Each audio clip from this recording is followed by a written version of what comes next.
Welcome to Review Rewind, the show where a couple of friends watch movies of old and aim to figure out if the reviewers were spot on or a little off. I'm Mike.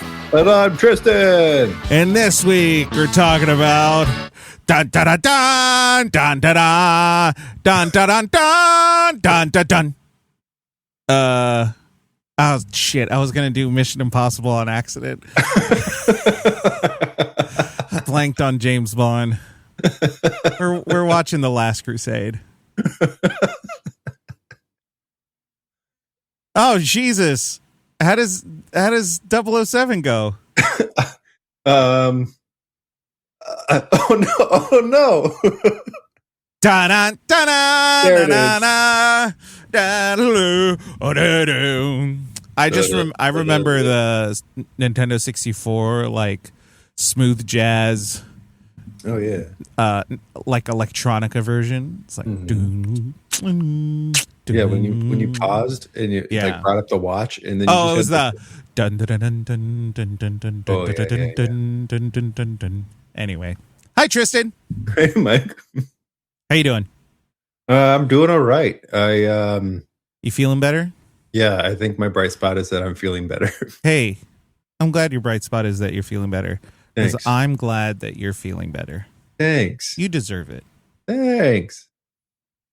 That feels weird. Yeah, you questioned if I deserve it, and I don't know how I feel about that. I more question the saying it. Like, hey, you deserve to feel better, because I'm like, what? Where's the other side of that? Oh yeah, where's the other side of that coin? Let's not think about too deep into that.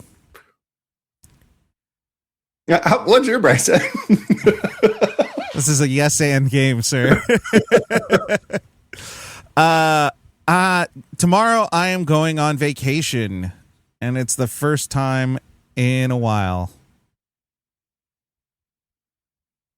Yeah. Vacation's all I ever wanted. Vacation's all I ever needed? Mm-hmm. Okay. This is the first one in a little while. I lost confidence. It's okay. Yeah. So nice. It'll be good. Good. You deserve it. I do. Motherfucker, hand it.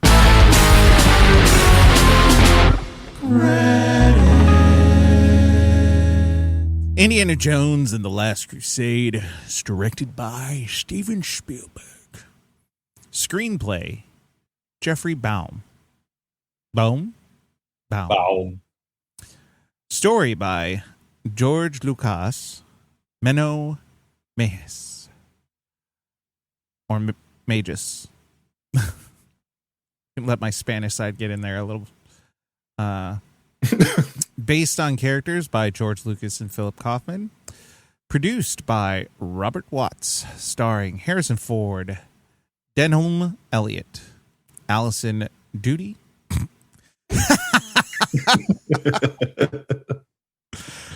I didn't even try to hide that. That just came right out. It's okay. When I was watching the movie, it's like, Doody.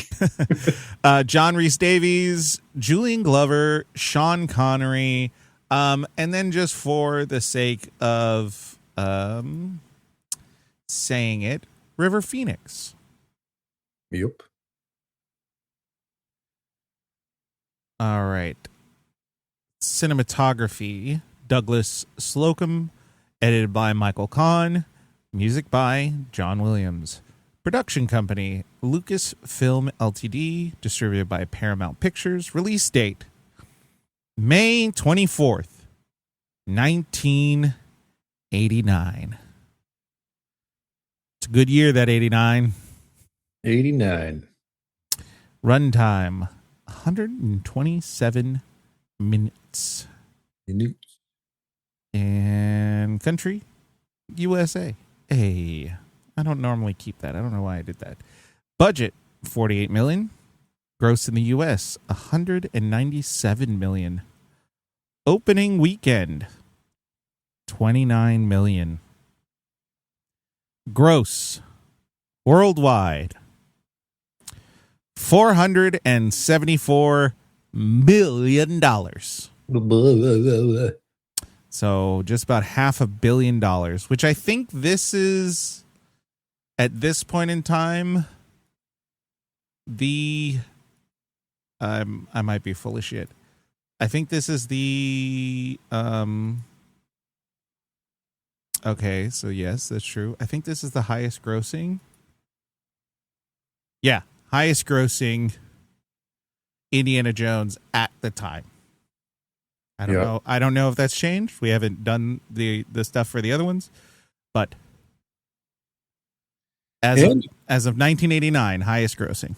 Quite the jump in budget. How much? About 20 million more? Yeah, 20 million. Because the first one was 18, the second one was 28, and so this one is, like, it's not a significant jump, but just going, like, the first movie. Enough. It was, yeah. I'm sure Harrison Ford got paid quite a bit. And then we got Sean Connery. He was the extra 20. We got Sean taking all that money. God damn it. Recap! Replay!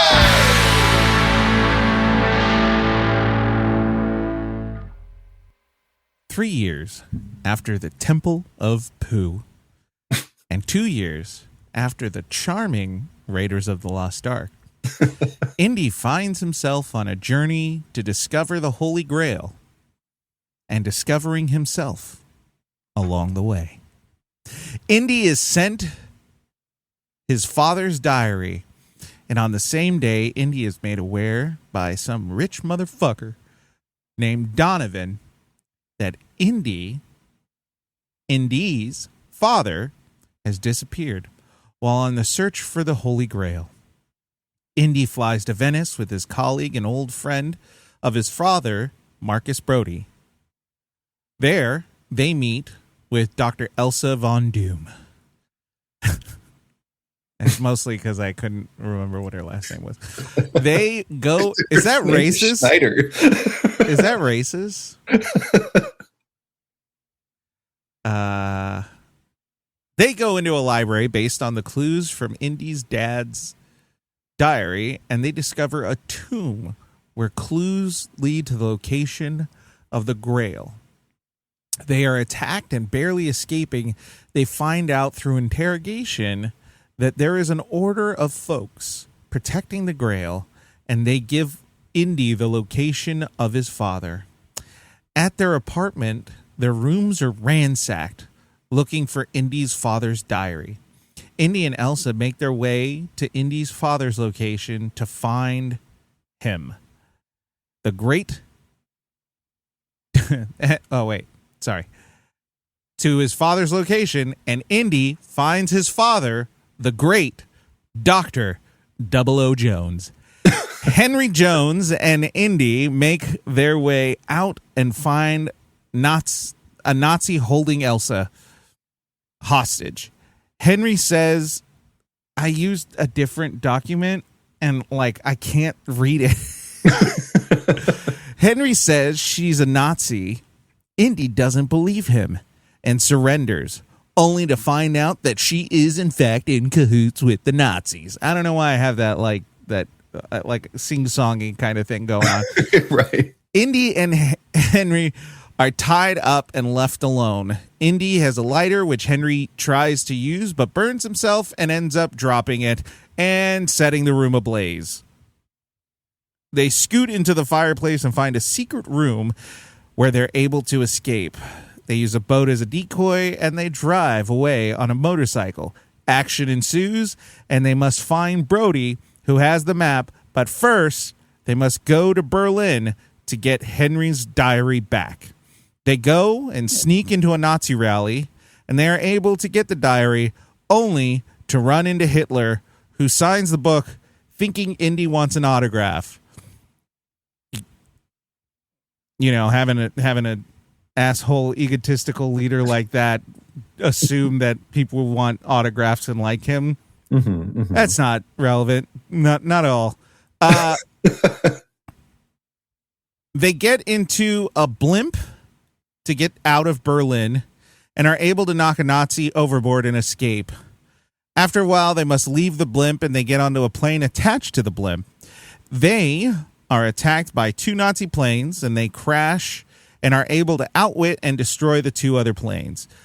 They make their way to Brody, who has been captured by the Nazis who are looking for the Grail's location with a small army. A battle with a tank. They are able to get away.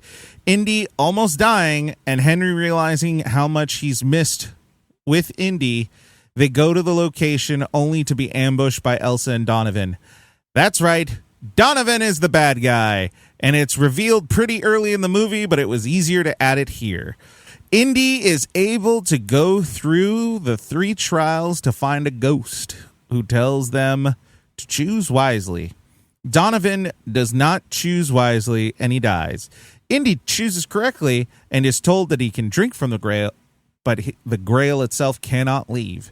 Indy drinks and takes the water to Henry, who has been shot, and heals him. Elsa tries to leave with the Grail, and the tomb collapses, causing her to fall into a hole. Indy grabs her, but she's reaching for the Grail. As her grip is slipping, Indy exclaims he needs her other hand, but she chooses to reach for the Grail and dies. Henry grabs Indy, and almost in a trance, Indy follows suit in reaching for the Grail. Henry tells Indy to let it go. To let go of the thing that Henry has spent his entire life looking for, because Henry knows that Indy is more important. They eventually escape with empty hands, but with full hearts. Recap!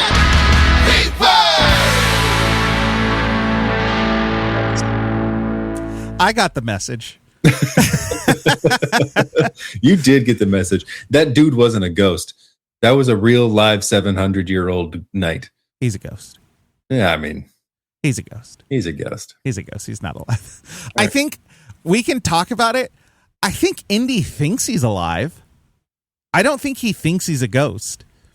I think he accepts the longevity of life over him being some kind of spirit. But he interacts with the sword.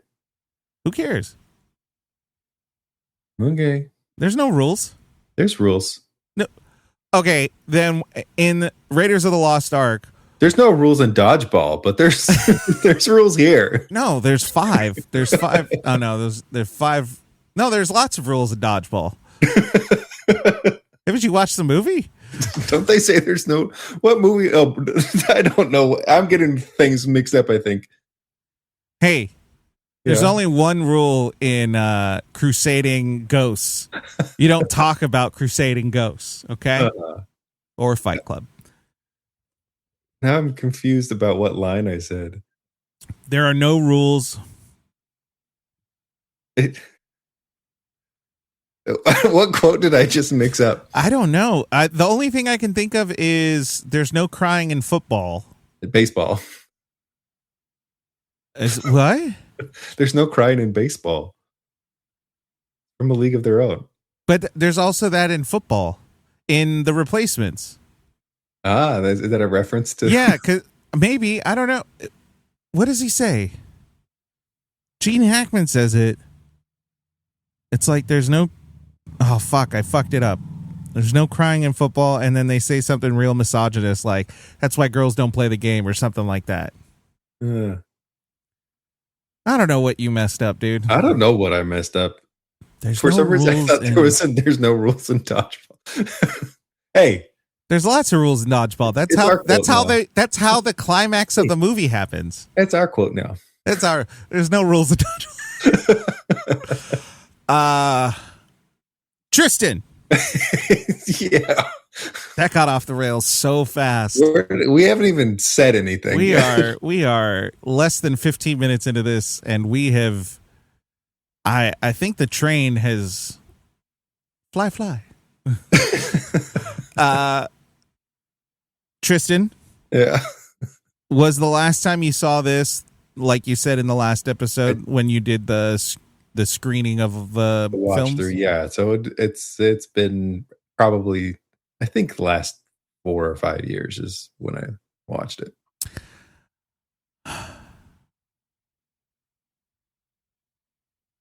I cannot remember the last time I watched this movie. I honestly can't. I think the last time I watched it was on TV. Yes, this one was on TV all the time. And I remember parts of it. Mm-hmm. I remember the tank. I remember the Grail scene, the actual Grail scene.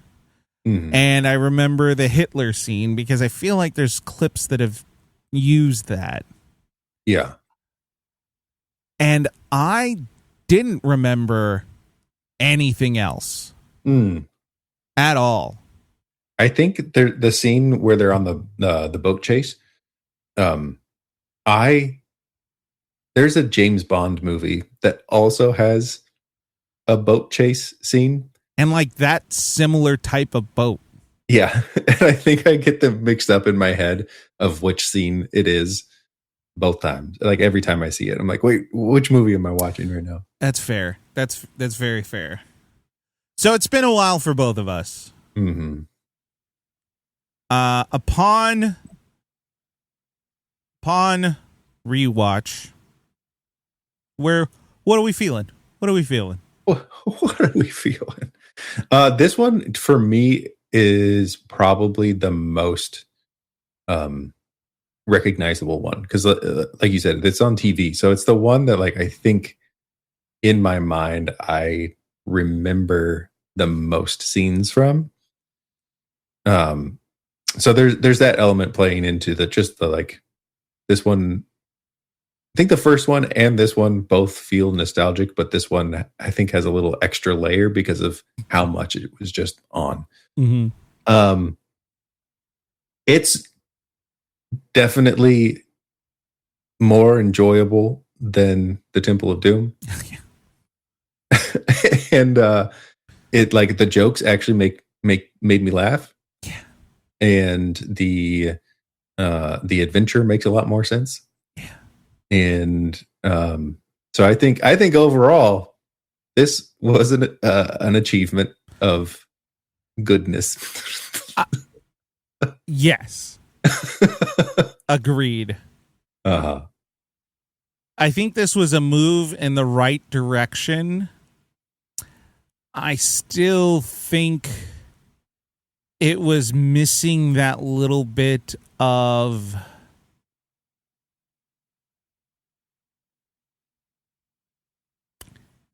clumsiness that kind of made Indy in the first one a really good character. There's a little bit of that in this one. There is, but it well, I don't know. Maybe I can get talked off the ledge about it. Maybe I'm wrong. But overall, League's better than Temple of Doom. Yeah. This film is very funny. It is objectively a very, very funny. This is, I will say, 100% the funniest of the three. Uh-huh. Which I think is the right move. Mm-hmm. For what we kind of discovered or observed with Raiders of the Lost Ark, the best pivot is to go funnier. Yeah.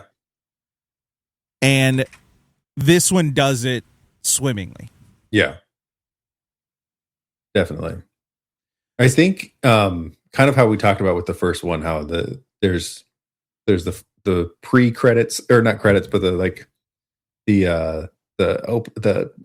cold open scene, and then there's the rest of the movie, Indiana Jones. This movie, he's much more that first guy overall. So How about this? Yeah. In Temple of Doom, we had the cold and in Raiders of the Lost Ark, we had the cold opening is very much TV term. Yeah. But I don't know if there's anything else that kind of describes it, because it's not pre-credit, because they give the title of the film each time. It's in that moment. Yeah. But it's the opening scene. With that said, Raiders of the Lost Ark, it didn't necessarily work as far as the overarching thing. In Temple of Doom, it was completely pointless. Yeah. This one had foreshadowing and solid character development that all tied into the rest of the film. Yes. Okay. So you're talking about like how I'm talking about Little Indy, how the opener connects to the thing. Yeah, I was just referencing the type of character, because in the first movie we talked about how Indiana Jones in the opener versus Indiana Jones in the rest of the movie felt slightly different, and the Indiana Jones that we get in the entirety of this movie feels more like the beginning of Raiders of the Lost Ark. Right. But yes, that's what I was saying. But yes, the opener for this movie, the flashback, connects a lot better. Well, the flashback is the groundwork.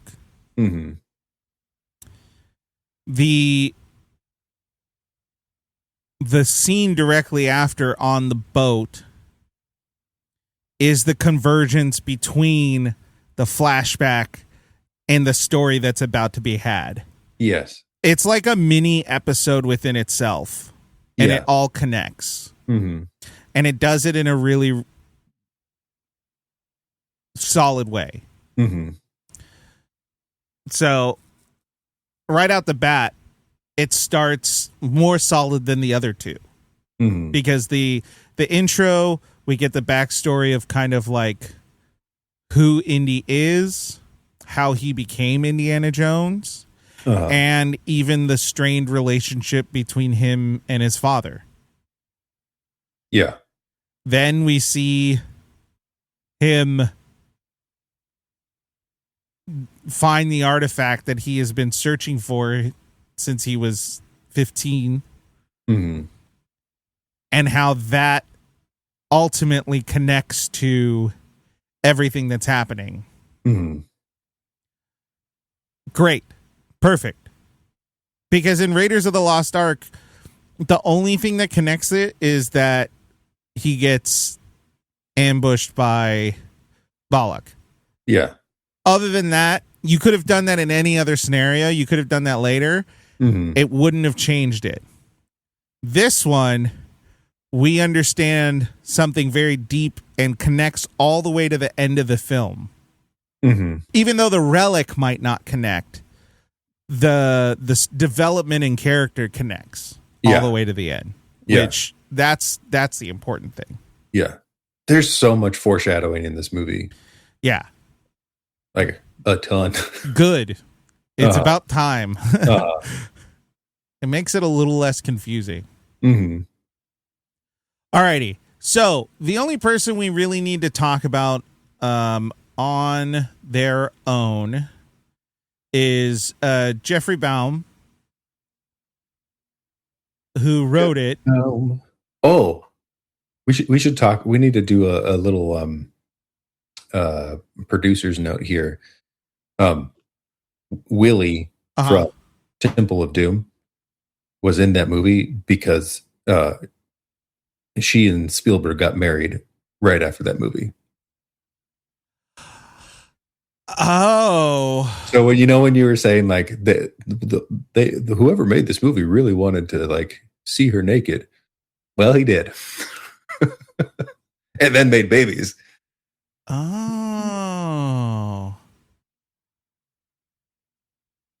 wow. How about that? Anyway, Jeffrey Boam. Jeffrey Boam. First screenplay, 1978. He did Straight Time. Then he did the screenplay for the... What's his name? The horror writer. King? Stephen King. He did the screenplay for the film adaptation of The Dead Zone. And then he was an uncredited writer for Lethal Weapon. Yep.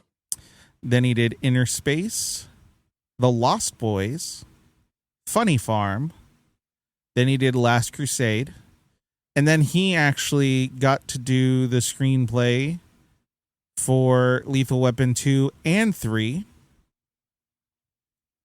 He did the TV movie The Witches of Eastwick, an episode of Tales from the Crypt.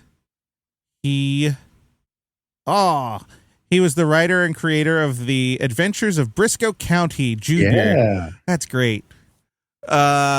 He wrote The Phantom, which might not be his fault. The Phantom. We should put that on the list. Yeah. Along with what's the Shadow? Oh yeah. But Briscoe County Jr., starring the great Bruce Campbell. My brother just bought the box set. Really? Yeah. So my dad had a VHS recording of like this mid-season finale of the show. And so that's like the only thing that That's I remember treacherous. is one episode, and it was the mid-season finale. So it ends on a cliffhanger, and I'm like, what happens to Briscoe? And then he did the original screenplay for Lego Indiana Jones, the original adventure, and then the sequel.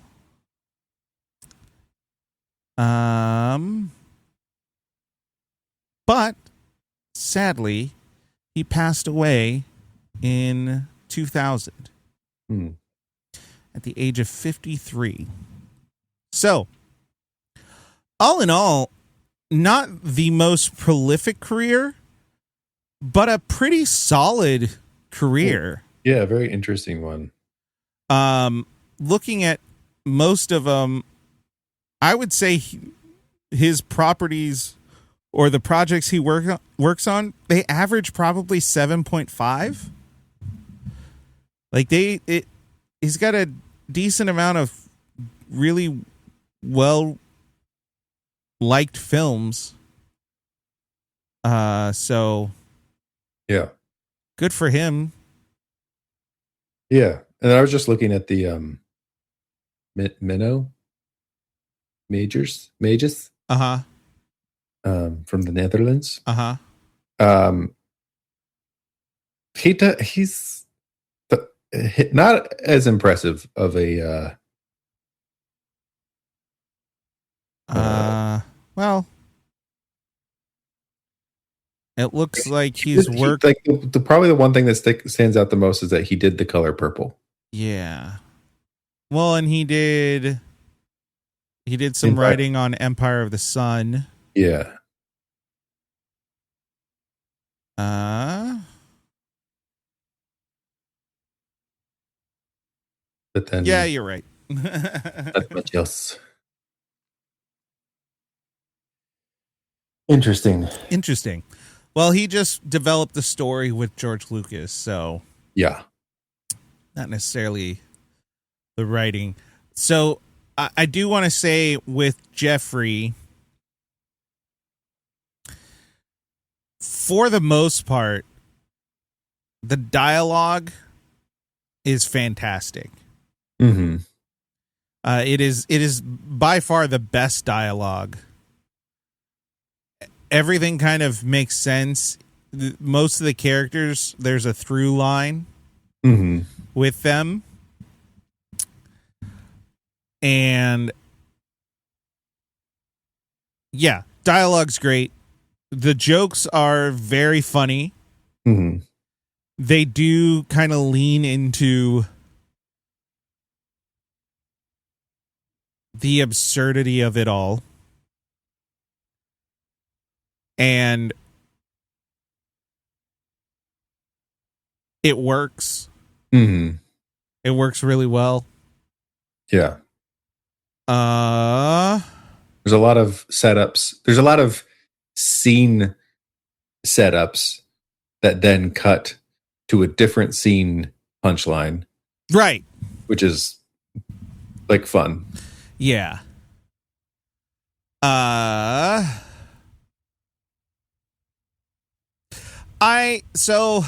think it's worth talking about it, I guess, at this stage, is that I took issue. So what I took issue with was that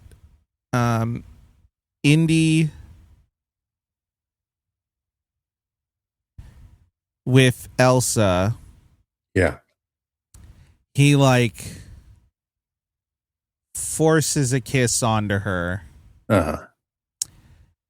And you know, I was very off-put by it. And now as we're kind of talking about it and I'm kind of thinking about it more,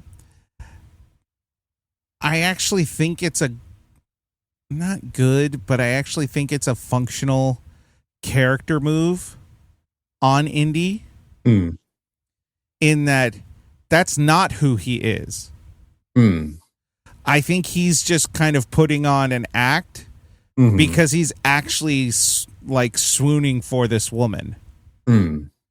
And his only way to kind of approach it is through that character that he thinks, that we the audience think it's the first time he's actually portraying that.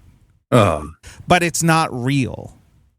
It's not necessarily him. It's outside of his character because there's no other point in the movie where he does that. Yeah. And what made me realize that maybe that's the case is when he first meets her.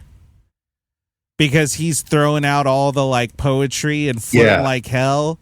And I just think that he's just very like enamored by her. That he's just kind of going about it. And he even kind of breaks that character when he does that and then he's like, oh, Venice. And yeah, then, that's that one made me laugh. And I think what is interesting or important about that is that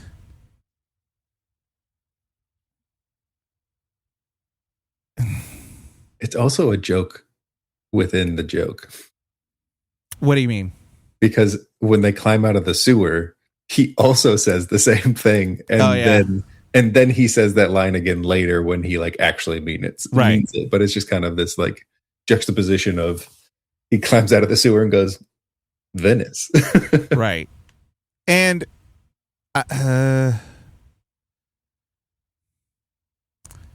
there's a little bit of like a roundabout justification in that she reciprocates. He does it, but she reciprocates. And I feel like ultimately what is trying to be portrayed is that he's trying to be that tough guy and she's trying to be the tough woman.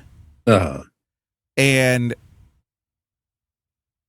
they like approach each other, but in all reality, they're actually like they're attracted to the things that are outside of that.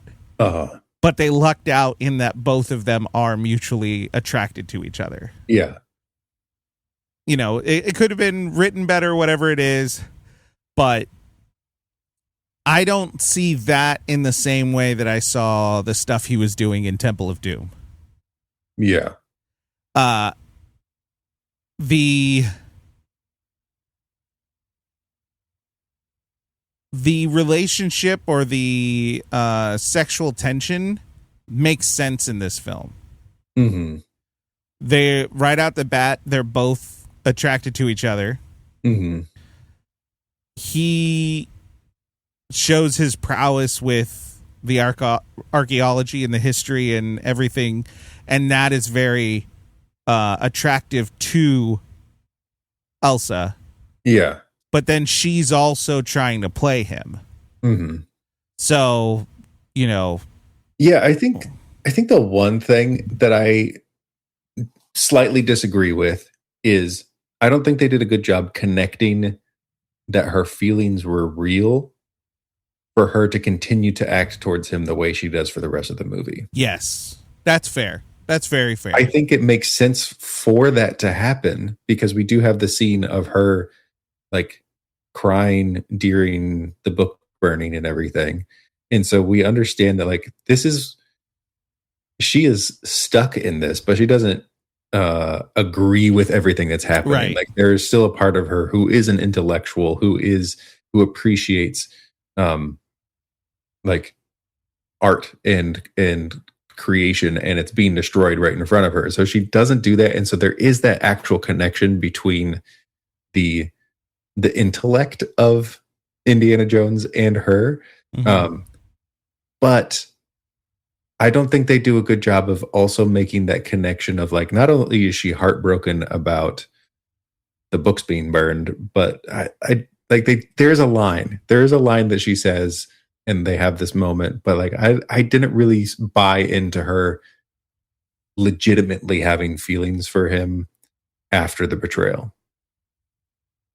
Yeah. Agreed. Mm-hmm. Agreed.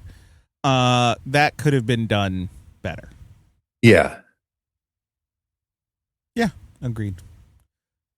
There were a few things with Elsa that could have been done better. Uh-huh. But we could talk about that when we get there. Yeah. We get there. Anyone on the production side that you feel we need to acknowledge? Just I really enjoyed the new stuff that John Williams brought to this one. Yeah.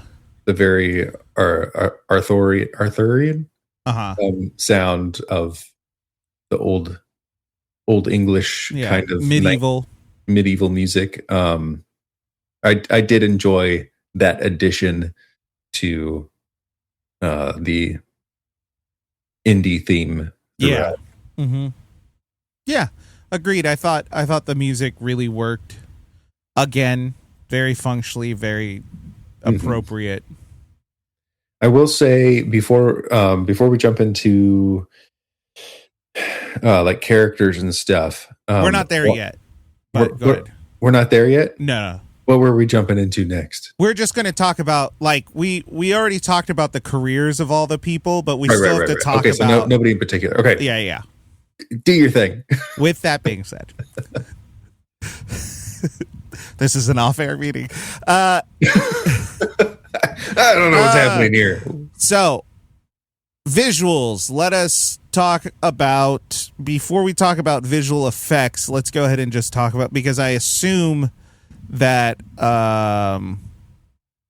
Lucas oh my god, I'm blanking on it. What's the effects company? Lights and Magic. What? No. Lights and Magic. What is that?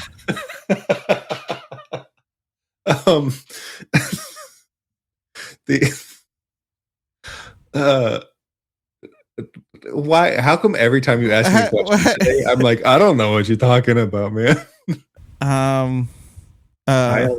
ILM. Industrial Light and Magic. Yeah, I said it. You did. I just forgot the I. Yeah. You made me so self-conscious. I said Light and Magic, and you're like, your face was like, what a stupid fucking thing to say. No, I don't know why, but you said it, and it just felt like I think it was you not being confident about it. It didn't just being like Lights and magic. It's my whole life. So before we talk about visual effects with ILM, let's just talk about camera work and editing, because I think those kind of go hand in hand. Yeah. This one did not have as many visual moments as Raiders did. Yeah. But I thought visually, camera work and editing was much better. Yeah. It had a very they do such a good job. Maybe, I don't know if it's the film, like the actual physical film that does it, but everything feels like 1938. It feels back in that time. Yeah. Whether everything is accurate, it feels that way. And because it feels that way, you can really get into the film. Yeah. There was only one scene where I was like, they're like trying, but this is like the 80s version of the 30s.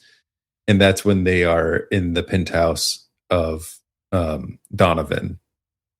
And there's just something about it that feels like, this isn't quite right. Yeah.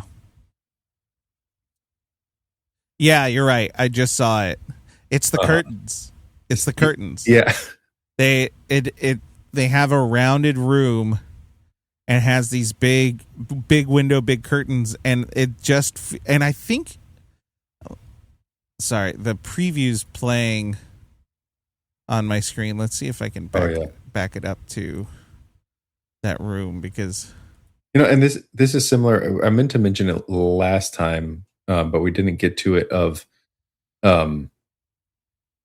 like Willie's haircut was super 80s, or like hairstyle was super 80s. Okay. And I think it's less egregious in this movie. Like there's not anything that's like through the entire movie is like, well, that looks like it's straight from the 80s. But I think that one scene does just feel a little bit off. Let me see if I can share my screen so we can talk about this, describe it to the audience.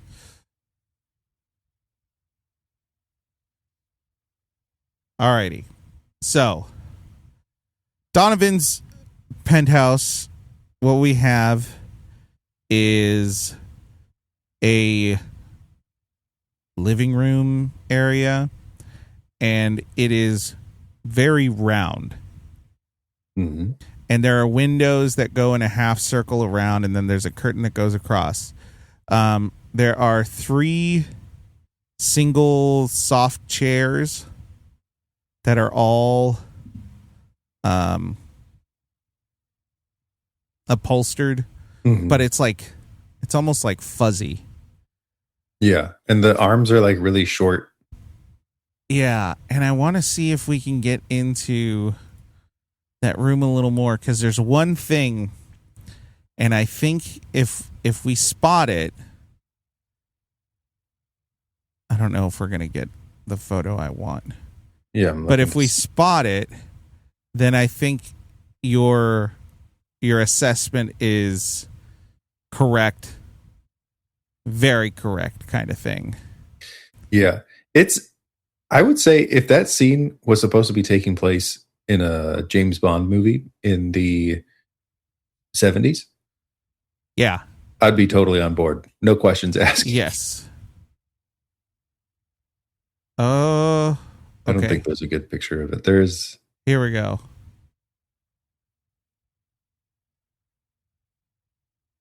Okay. So the room is like stone or wood. There's too many shapes. Which was very much a function of mid-century modern and above. Mm-hmm. And so, yeah, you're right. This room just feels... It looks like it's classic, but it's not. Yeah. There's so much of it that feels in a different time. even how Indy is dressed feels different from the rest of it. Yeah. Yeah, that's a weird room. I'm trying to look up pictures of like what did an actual building from that also time that look like? room, I think that room doesn't that's fine. Wait. That room doesn't make any sense. It just feels, yeah, it feels too modern. Yeah. Well, and then from that screenshot, there was that big statue, Oh yeah. and then the rounded glass. But then from the other shot, it was a glass wall as well, and two solid walls. So it was like, wait, those are different walls, but you guys are in the same room. This room doesn't make any sense. Oh, I see what you mean. Yeah, that's not the rounded part. Yeah. Weird. What the heck is going on? Anyway. Anyway. So outside of that, everything felt appropriate for its time. And also all the sets felt good. Mm-hmm. Even though, like, when they're on the boat, you could tell it's a boat. Yeah. Or no, sorry, you can tell it's a set. Yeah. There are lots of moments that feel like sets, but it's done in such a way that you don't fully lose the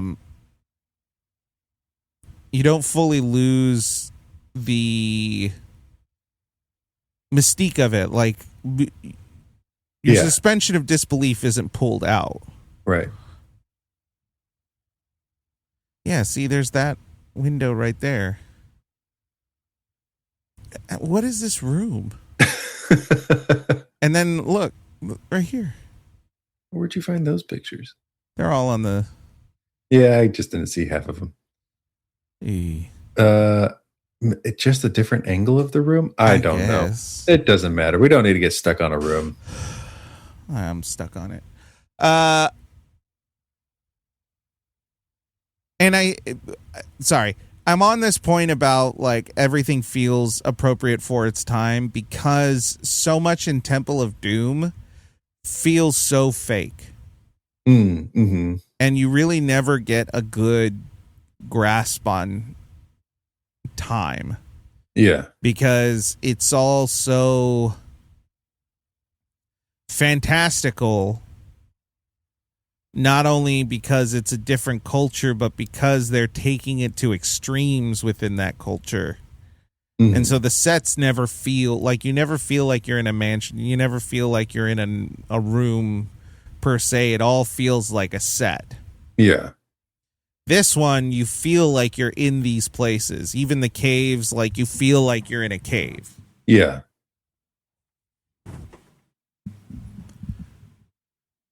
So good work there.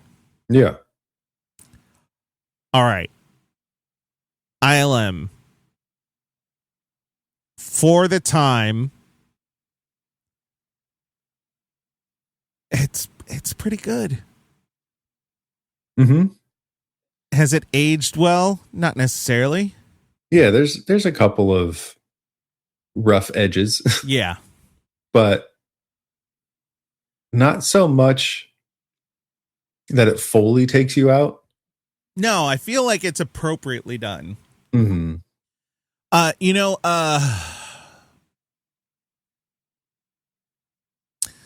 don't know if we talked about it, but I was watching the new Mortal Kombat 2, mm-hmm.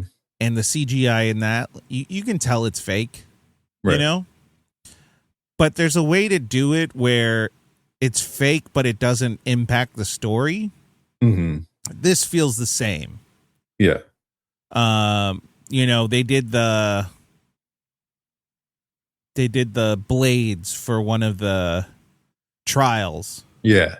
That was all generated, however they do it. And you could tell, and it may be just the upscaling and the remastering that makes it obvious. Yeah. I wonder what would happen if I had a VHS and a tube TV. Yeah. Because would it be as apparent? Looks a lot better. Yeah. Than they did while watching it. I mean, even trying to see if we can find the original trailer, or like an original version of that. Yeah, like there's that stuff that like it's obvious. It's not like you can tell the blue screen that they use a few times, like when they're in the airplane. Yeah. There's a couple times where the lighting doesn't match. Yeah. It's just a little bit off. But then you get beautiful scenes of Donovan turning into a skeleton. Oh my God, that practical effects it is or so stop good. motion, whatever they did. Crazy. It's so crazy. good. Kudos to them. If that's ILM or some stop motion or whatever it might be, some of the best animation in a film. All right. I don't know if this is, but it is Paramount Gulf Western Company, which was what it was in the 80s. So this could be the original one. We don't need audio because I don't know. We're about to complete well. a great quest, the Holy Grail, Dr. Jones. Oh, rats. This is it. Look, the shield is the second mark. We found it.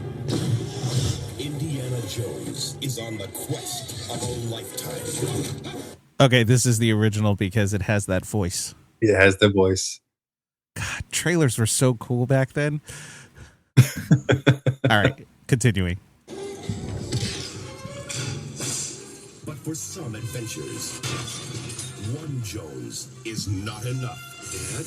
Junior? Don't call me that, please. Follow me! Out of the way! A race across 3 continents. And in this sort of race, there's no silver medal for finishing second. All right, hold on. That was some ILM action right there. And in this sort of race, So- there's no silver medal for finishing second. Okay, so a little obvious. Uh-huh. It's the plane dismounting from the blimp. You can see a discrepancy in lighting. There's Yeah. no silver medal for finishing second. And then the blue screen here, they're showing a close-up shot of Indy and Henry in the plane. You can kind of see it. Enemy. Nazis. I hate these guys.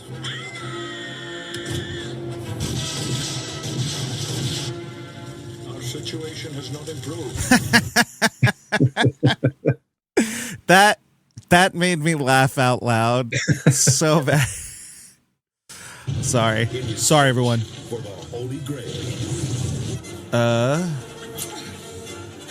dare you kiss me? Are you crazy? Don't go between them! Go between them, are you crazy? Wow, this trailer shows a lot. Where's my father? In the belly of that steel beast.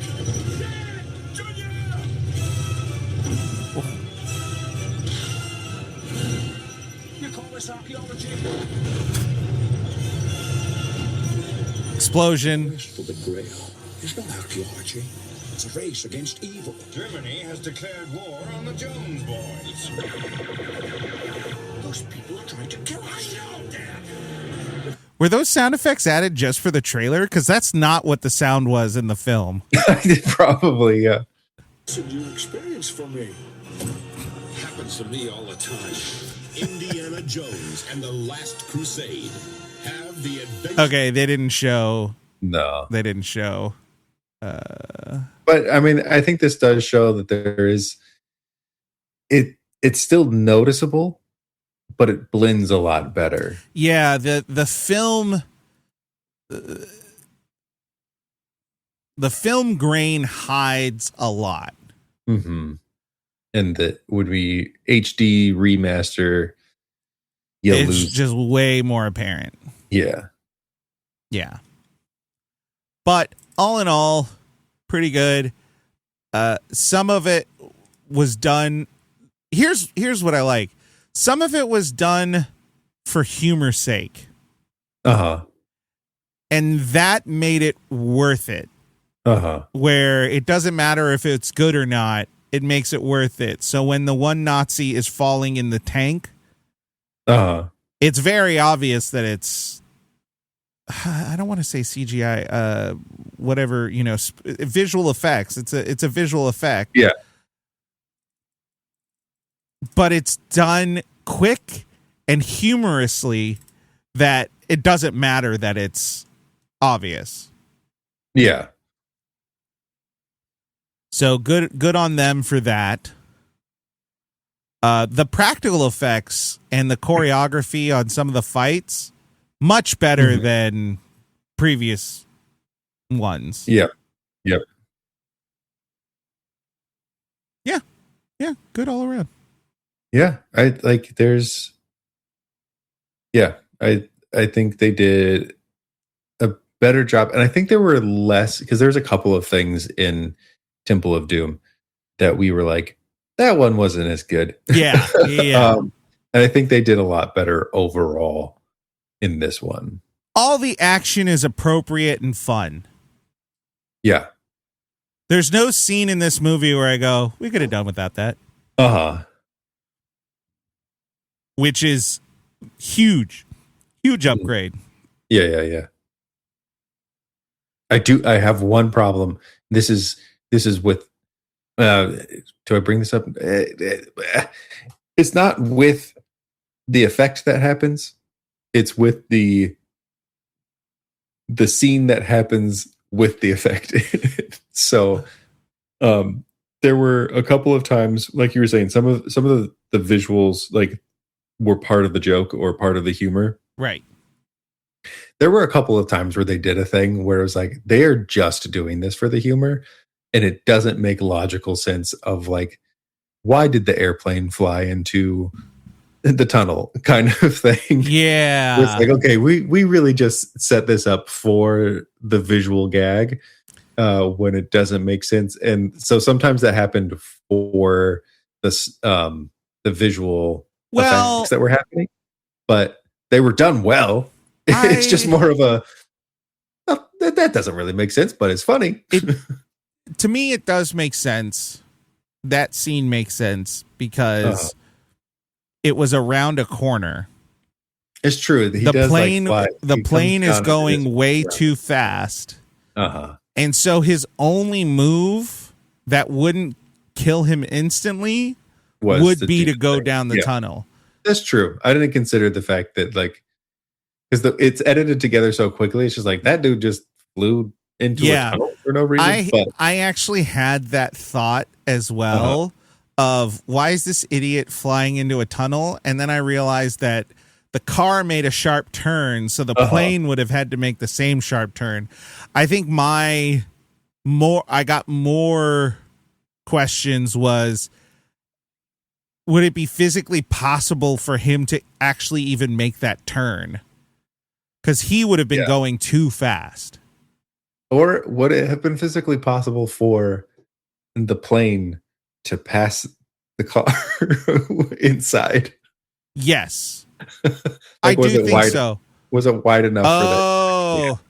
I don't. They edited it in a way that it's hard to tell because my assumption would be that his car was all the way to the right. Yeah. But you couldn't gauge that. Yeah. because it birthed from the center. Uh-huh. From how the wings cut, it entered through the center. So Yeah. like they're going straight down the line. So they would have had to have been all the way to the right, and he would have had to.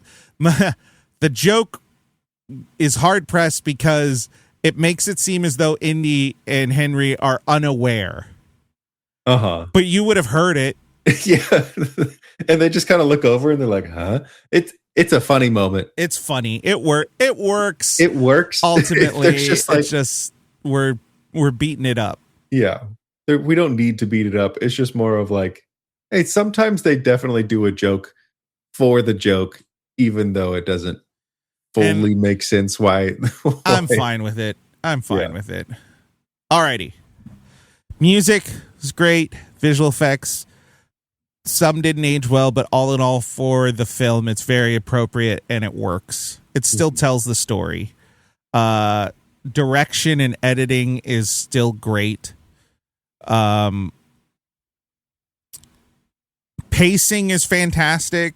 The action to dialogue or the action to lull ratio is perfect. Mhm. Yeah. All around solid. Yep. Alrighty. We'll just talk about him for a minute. Harrison Ford as Indiana Jones. I think we do go back to a Raiders of the I like him. Yeah, I like him again. We go back to a Raiders of the Lost Ark-esque Indy. And what makes it even more compelling is that Henry treats Indy the way we were talking about him for Raiders of the Lost Ark. Yes. And Indy is put off by it the entire time. So the reality of who he is annoys him. And that makes it like a great joke, but it also makes him a very interesting character and someone that you can kind of get along with because you're like, we see you. Yeah. And he's like, God, I hate it. Yeah. It just keeps. Yeah. Yeah. No, one of the things that I really love about the way that they make his character in this is like you're saying, the way that his dad treats him really grounds him. Yeah. From like the big legacy of Indiana Jones, but also he's just looking for his dad's approval the whole time. And every time he looks over and he's like, yeah, his dad just has this very disapproving look on his face. Or is not paying attention. And I love it. And then there's one moment where his dad actually is having fun with the violence. And it's when Indy grabs the pole and like jousts the other motorcyclist. And he just gets this like smile on his face of like, ooh, this is fun. I like this. Yeah. Yeah. When he gets it, and it's right before he actually jousts him, because there is, I think what's fun about their story is Henry does like Indy, and he thinks highly of him. He doesn't know how to express it, but that's a moment where he saw that, and in his head he was like, "That's a bloody good idea." Yeah. That's a great idea. Yeah. And I'm really happy you chose that idea. And that happens a lot. Mm-hmm. And I think that whole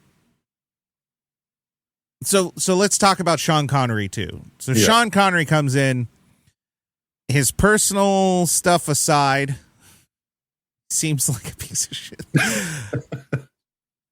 I don't know.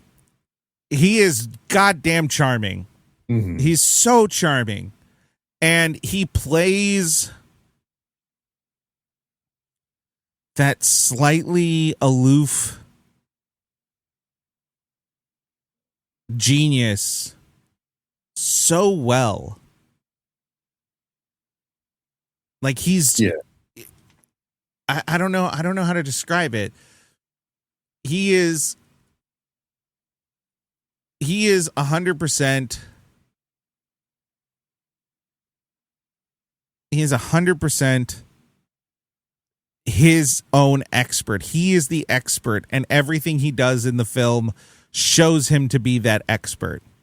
But he is so outside of his emotions that he seems as though, like, you know, what Indy sees, like that he doesn't like his kid. But in reality, he really does. He just doesn't know how to show that same kind of engagement with people. I think that's true, period, of his character. Yeah. But he does it so well, considering that he played, you know, like James Bond. This is such a different character to James Bond. Yeah. Yeah. So I really enjoyed him. Yeah, he was. I'm curious about, because like I know he obviously did other things. Oh yeah. But I think he was much more known for being that very like confident, suave, charming kind of person. Yes. And so it's interesting to see him step into this role of being a little bit more aloof and like a little obscure. He's kind of, the action and the violence is outside of his realm. Yeah. And he usually plays someone who is very comfortable in the midst of it. In the midst of it. Yeah. It was, yeah. So it's crazy that they're only 12 years apart. Oh, that's so funny. In age. Wow. Harrison Ford really did like keep that youthfulness. You know, kind of going back to Indy for a second, costuming, I very much appreciated the way they adapted his costume to, like, it's still his leather jacket, it's still his fedora, like he still got all of these elements, but this time they were like, what if he has a tie? Like, what if we bring that professor look in a little bit? And they messed with him being just like in a suit for half of the movie before transitioning him into like the iconic look. And it was just kind of fun to see like kind of different versions of him. And I really liked that we got to see him being more of an archaeologist and like a professor in this one. Yeah. Like I think he is a more interesting I guess detective in this one. Like we see him kind of figuring things out a lot more. I think he's a worse archaeologist because he is actively destroying things without consideration, where like in the first movie he does it for survival purposes. In this one he's just like, let's just break the floor in the middle of this library, and like it's not even considering anything. But it's a lot more fun to watch him like solve the puzzles in this one, which I really liked. And we didn't really get that in Temple of Doom. Temple of Doom was just kind of him stumbling through to the next thing, where this one, it feels like we got to see the intellectual side of him, right, as well as the adventuring side. And that was something I really appreciated and enjoyed about his character.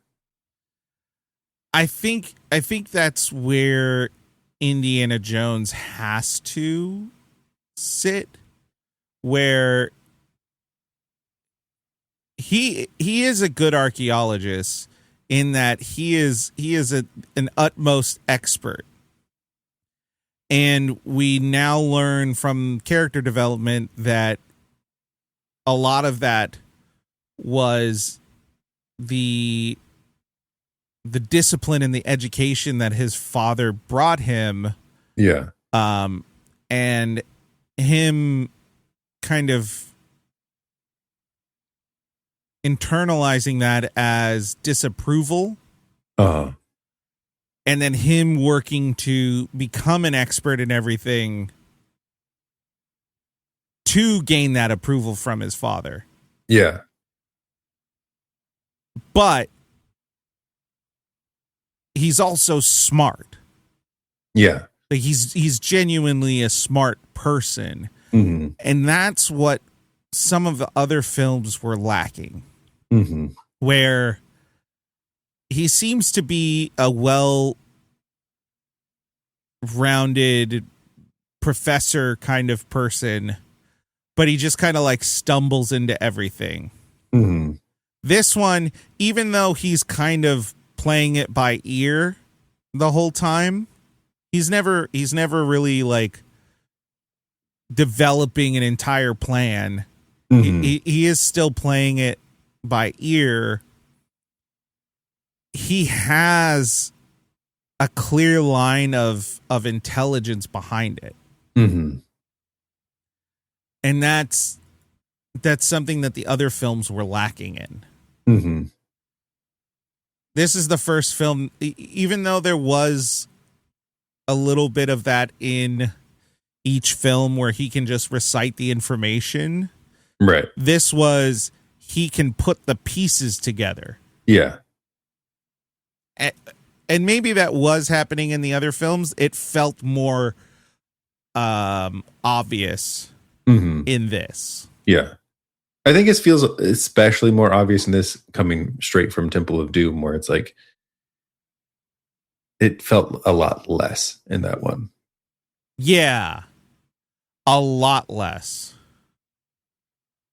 Like we talked about it. His character made us mad. Yeah. So mad. So Sean Connery, I really enjoyed him. Mm-hmm. Not only was he aloof, but he's such a overall kind of like a gentle guy. Uh-huh. And whether his parenting was right or wrong, there does appear to be some good intention behind it. Mm-hmm. When he says, you know, I was trying to teach you self-reliance, it's not out of laziness or what. I think he just, you know, being a single dad, he just thought that was what he needed to do. Yeah. And, you know, this is going to be weird to say, trauma aside,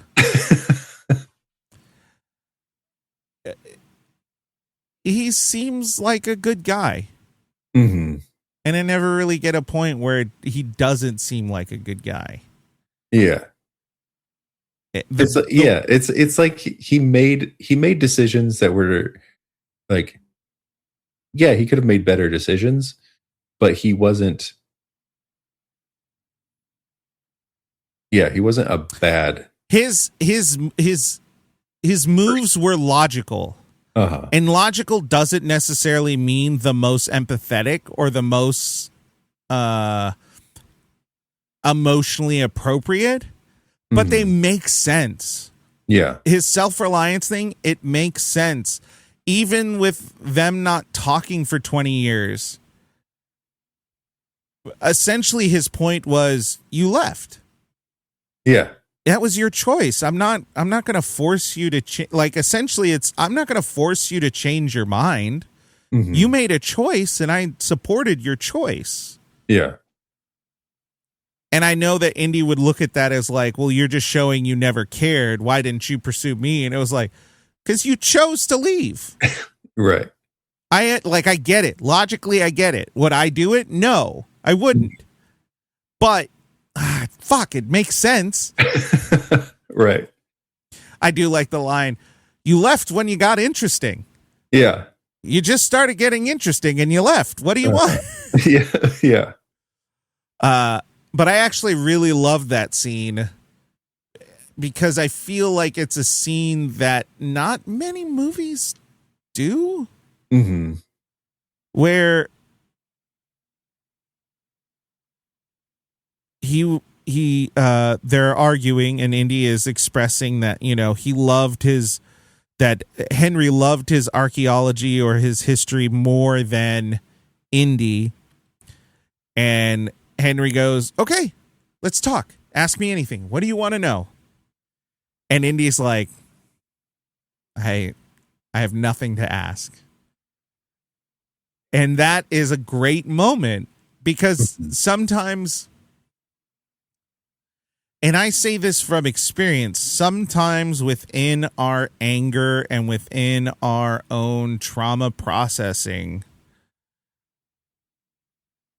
sometimes we put too much weight into different actions that if we were actually faced with what we want, we find it's not what we need.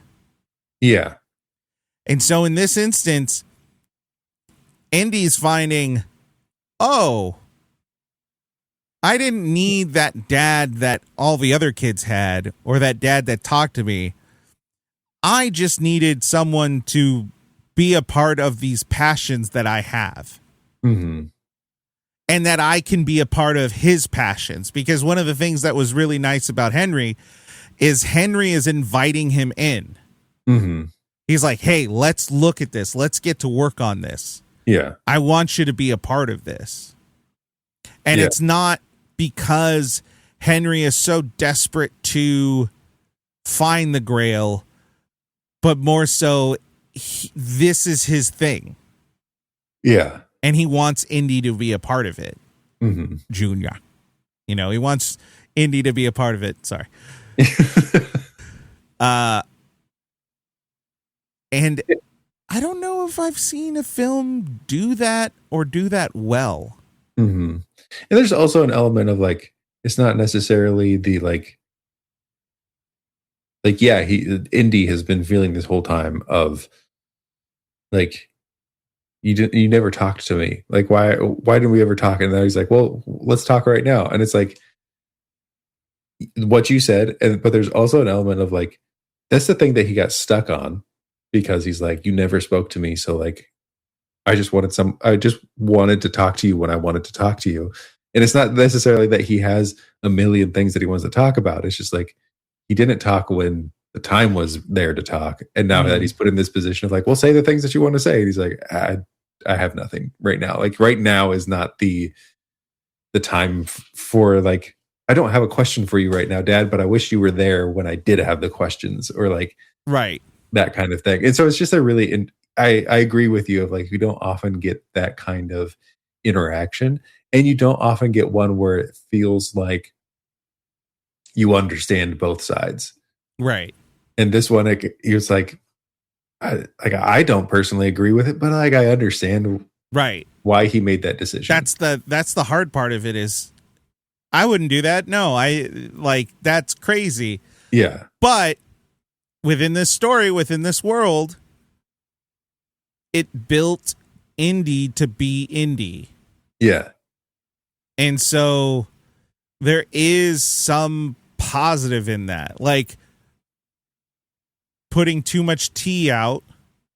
I did not have a great upbringing. My parents were not good parents. But the situation that came about from it was I became who I became. Mm-hmm. And I wouldn't have become who I am had it not been for those situations. Right. Do I wish they had never happened? Yeah. But am I almost... I'm not grateful, but I understand that they happened and that they made me who I am. Yeah. I at least accept that connection. Uh-huh. I'm not going to deny that connection. I accept that connection.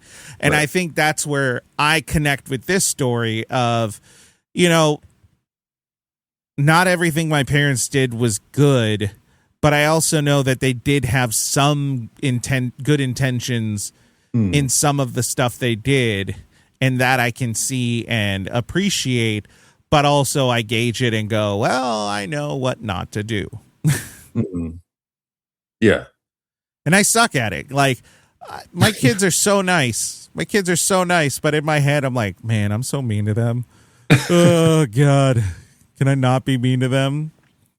And then they'll be like, genuinely, Ray for Father's Day gave me a list of things, and it was like the 11 things that make my dad the best dad. And some of them were very cute kid things, but then some of them were very like, he makes me feel this. And it was like, anyway, so Sean Connery, great job. Henry, great character. I love as we move on to Alison Doody as Elsa, I love the idea that they both not, this is a terrible sentence, so how I can preempt this, that they both had relations with her, and they both are just kind of like thrown off about it. Like no one's stoked about it. Yeah. But they kind of have to be like, oh, is what it is. Yeah. So, yeah. Alison Doody as Elsa. Elsa, what was her last name? Schneider? Schneider, I believe. The only issue I had, I think she's a great actor, and I think she did a really good job. And, you know, she's supposed to be the pretty blonde lady, and she is a pretty blonde lady, but she plays smart, and she plays, you can feel her emotions. Mm-hmm. So she does really well with that. The only thing I don't know, her facial expressions sometimes and how they edit them were kind of confusing. So like in the boat chase scene, the guy from the Order of the Chest Cross. Yeah. He shoots at them and a bullet hits the window on the boat. And when she looks back, her expression isn't like scared or whatever. Her expression almost looks like, hey man, you almost hit me. As in like, I thought she was in cahoots with them. Yeah, I saw that face too. And I was so confused because I was like, I don't remember her being in cahoots this early. And then she wasn't. And it made me more confused of why they kept like, I'm sure it was, they could only shoot once.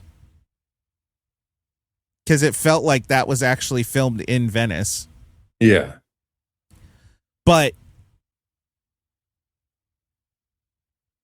yeah, some of her facial expressions, sometimes she did that and it made her seem more nefarious than she actually turned out being. Yeah. And like you said, oh, go ahead. I was going to say maybe that was part of their plan, was to be like, to have her make that look. So then we're like, is she like working with him maybe or something? But yeah. Oh, she was in A View to Kill, James Bond, and also Major League 2. A View to Kill's the one with Christopher Walken. That's a weird movie.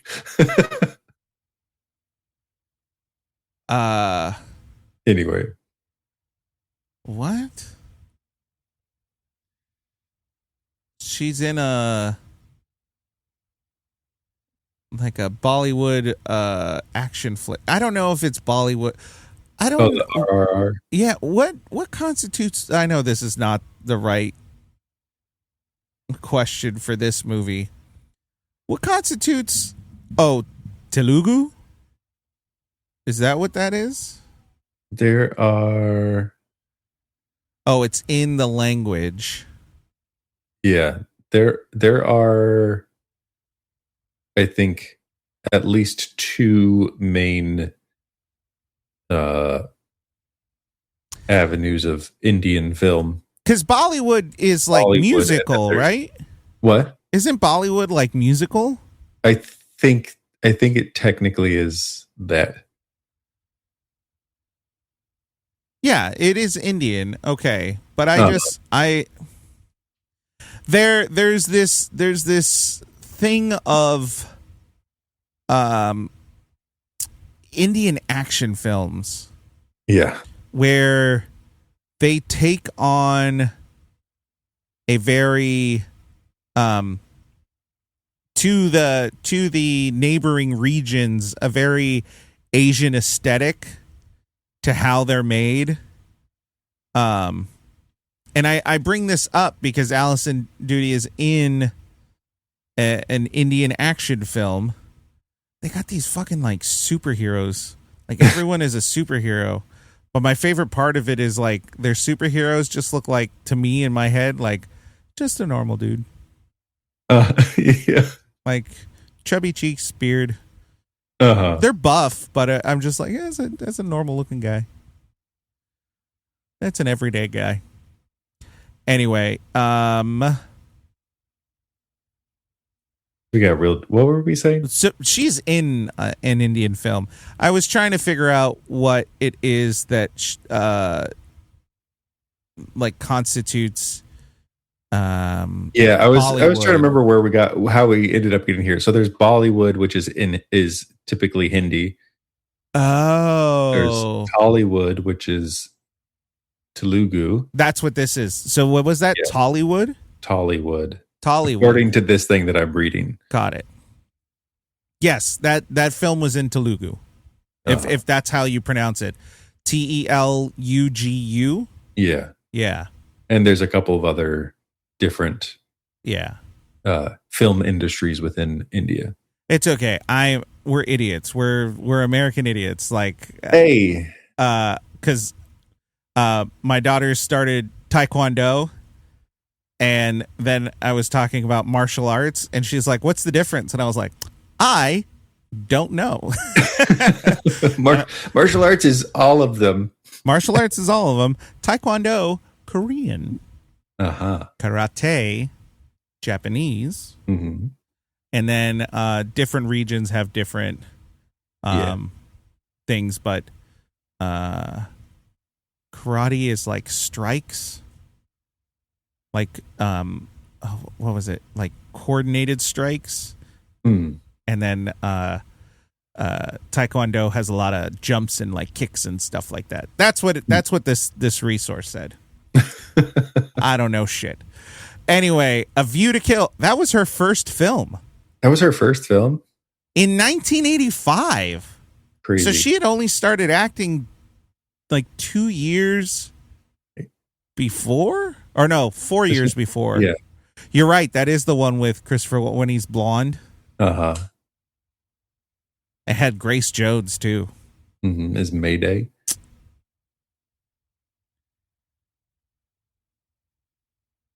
Somehow she's like the thing. She's like the one memorable thing from that movie. I was like, I don't remember what movie she's from. And then I saw like the end of it once recently. And I was like, this is the movie that she's in? Because this movie is crazy. Yeah, and I gotta watch it again. Because that's Roger Moore, yeah. Yeah. What- Okay, hold on. What yeah. were we saying about Elsa? I don't remember. That her face Oh yes, the reactions. There was that scene, and then there was another scene where it felt like there was a weird like cut to a reaction and then a cut back to like, why did she respond that way? Or why was that the reaction that happened? do you happen to remember which scene it was? I can't remember it off the top of my head. There, because I noted the one where she looks back and it looks like she's like, come on, like, what are you doing? But I'm trying to remember what the other one was. But she gives there's another scene where she gives a look that feels off.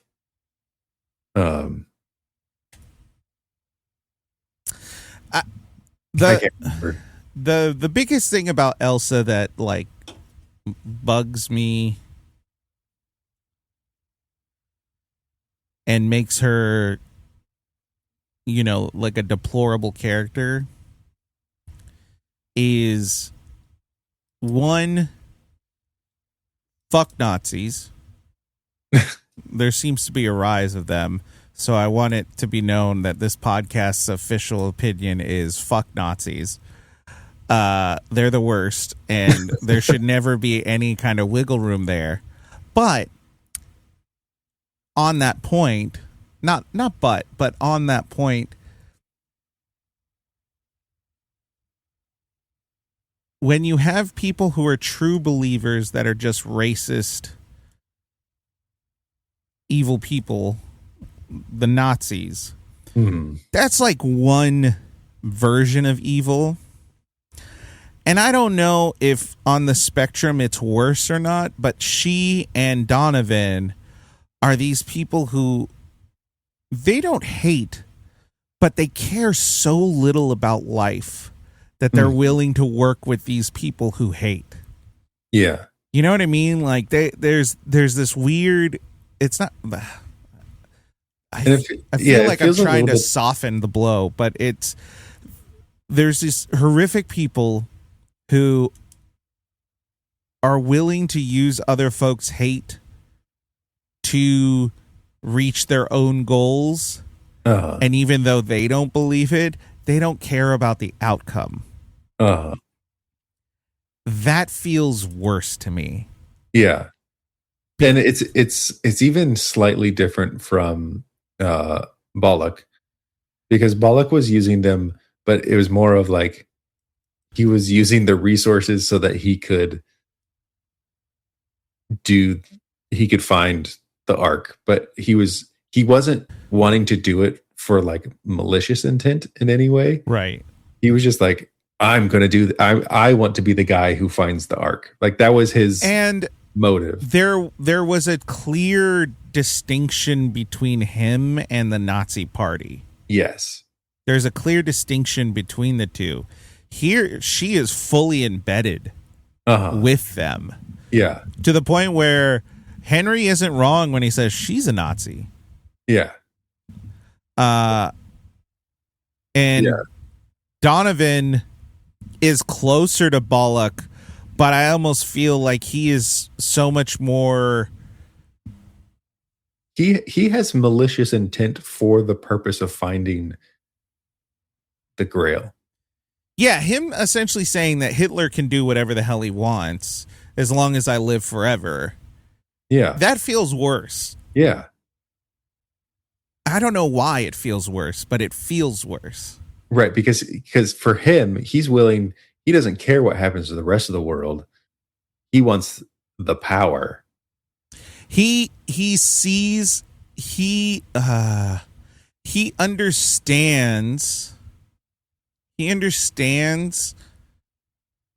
the moral repugnancy to Nazism, and he still chooses to say yes. And I think that's where the problem really finds itself, in that when you can understand the objection and still do nothing or approve of it, then you were just as bad, if not worse. Because I will never justify racism, Nazism. Ugh, that was a weird yawn. I will never justify any of those things: Nazism, racism, white supremacy, Christian nationalism, whatever it might be. I don't support any of it. I don't justify any of it. But there is this fine line where the line between education and manipulation, there's this one little fine line that if you can find someone who is not educated enough, that you can manipulate them, even if the manipulation is ridiculous to someone who understands, those people are getting tricked. There's a lot of people in Germany who got tricked. Yeah. not necessarily because they were racist, but they were taught to be racist by this fear-mongering. Right. But I don't think they were necessarily prior, but I think they may have not understood it and were tricked into it. Yeah. That doesn't justify their actions. It just, to me, means like there might be a way out for them. Right. And then there's the folks who are like really racist and true believers. Yeah. And those people can go fuck off. Like, hold on. Let me see. Hold on, I gotta find the right button.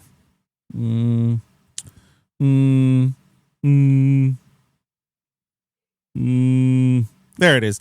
Okay, so wait. Yeah, there it is.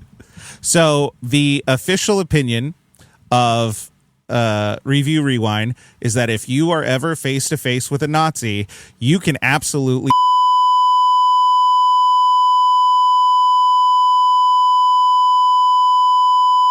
and I'm just saying that it might come a time where you meet them and you can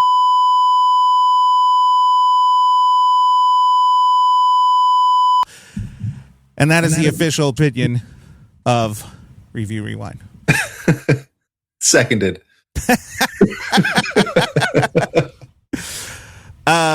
So Elsa's nefariousness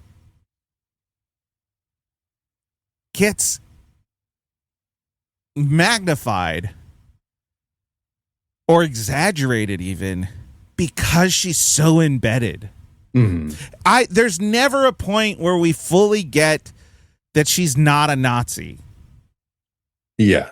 You know what I mean? Like, yeah, she embeds herself and she does nothing to ever, like, she says like, oh, you know, I don't want the book burning or whatever. Like, she's crying. I don't think she's crying because of Indy. I think she's crying because of the book burning. Yeah. And I think they're trying to show that she's like emotionally impacted by the actions of the Nazis. Yeah. Like that rally is fucking her up. The problem is none of her actions separate her. Yeah. She needed to do something that creates this very clear, distinct line between them.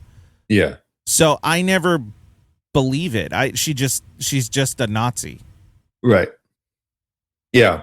And then there's one thing in a positive note of her reactions that she does. Something that I don't know, like, I don't know if it's something that I've never noticed before or if it is I've never remembered it. And so whenever I see it, I'm like, oh, what? She turns on Donovan at the end. She intentionally grabs the wrong grail. Oh, yeah. And hands it to him. And then she looks over at Indy like, I know what I just did. And so it's is that what's happening? That's what's happening. At least that's the faces that she gives, but as we've seen, she gives false faces. She's a little out there on her faces. Yeah, I'm trying to remember what other scene she was in where she did a reaction that I was like, what was that look that just happened? Yeah. There we go. Okay. Hold on. I'm just going to fast forward to that. Yeah. Oh, Jesus. Yeah. It's worth watching just to watch the Donovan thing happen. I do like the story's kind of accuracy of not accuracy, but kind of sticking to the idea of Jesus being a poor man. He wasn't a rich man. All of his metaphors of him going in and out during the Palm Sunday and everything like that. He's riding on a donkey instead of a horse. There's a bunch of things that are happening that are supposed to be royalty, but it's all the like poor versions of them to show that isn't a message himself. And then this happens where the Grail itself is the lowliest looking Grail. Yeah. Okay, so here we go.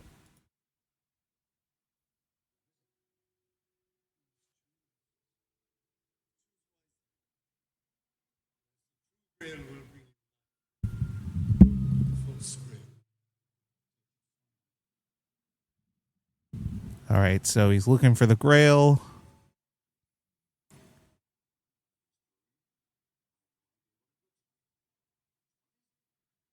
So her eyes kind of get big.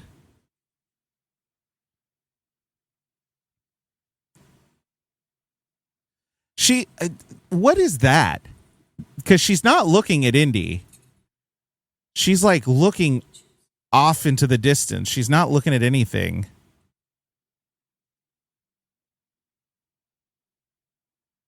So then she looks at Donovan. She goes,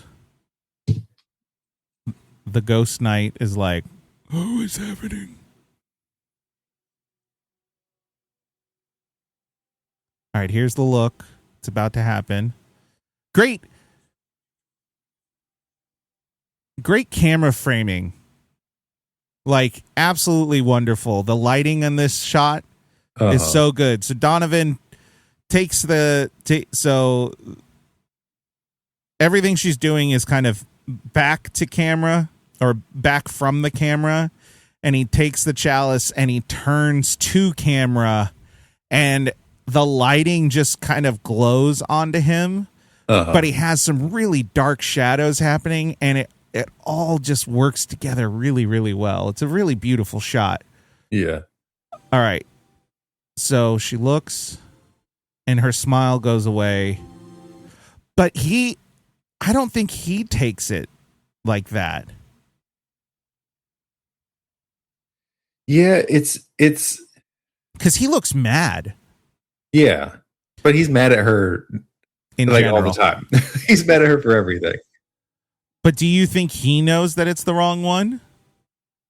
I think he does. I think he does. Well, she keeps looking at Indy almost for like approval. Yeah.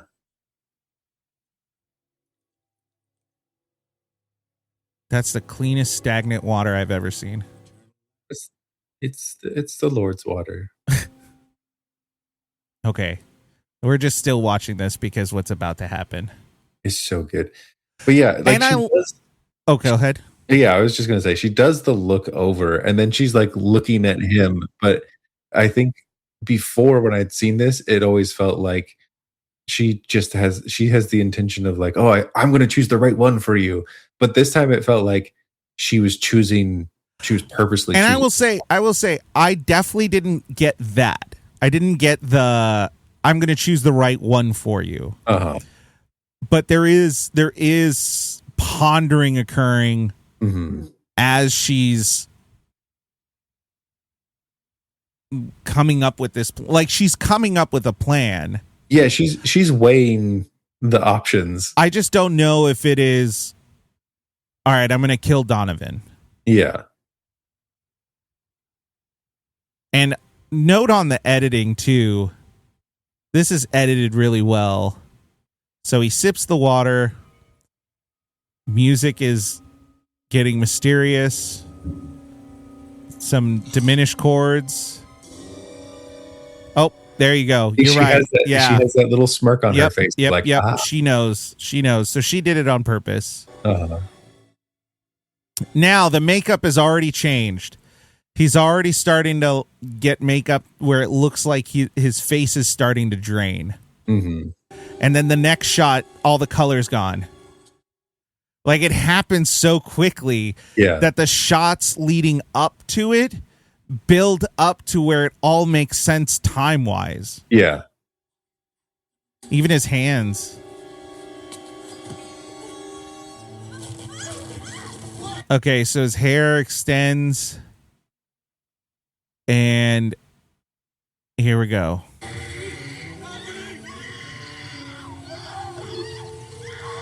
Oh my gosh. His eyes go back. He's now a skeleton.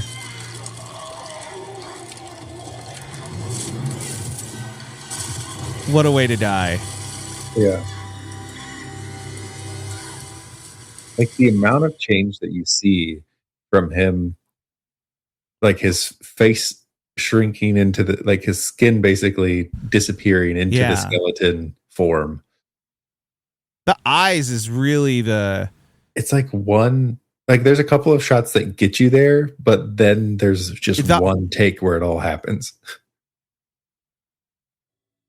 The eyes to me, the hair is the worst part.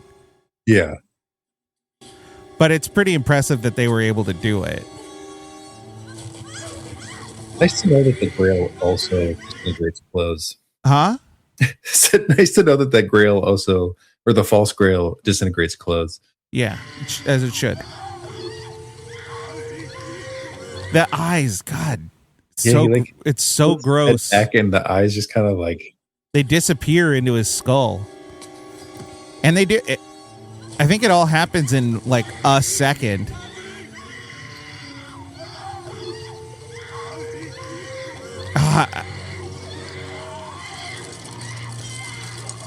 It has to be stop motion, right? Yeah. There's some movement that happens that feels very stop motion, and yeah. Okay, this is this next little shot I didn't understand. So there's dust going, and then there's a Nazi emblem. Why is there a Nazi emblem? Because I think he had like a pin or something on his coat, doesn't he? I don't know.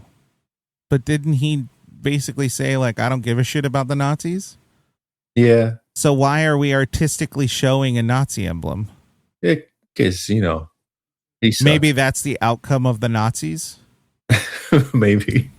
Maybe Steven Spielberg is saying that Nazis should. Yeah. I get it. I get it. This is really saving my ass, this censor.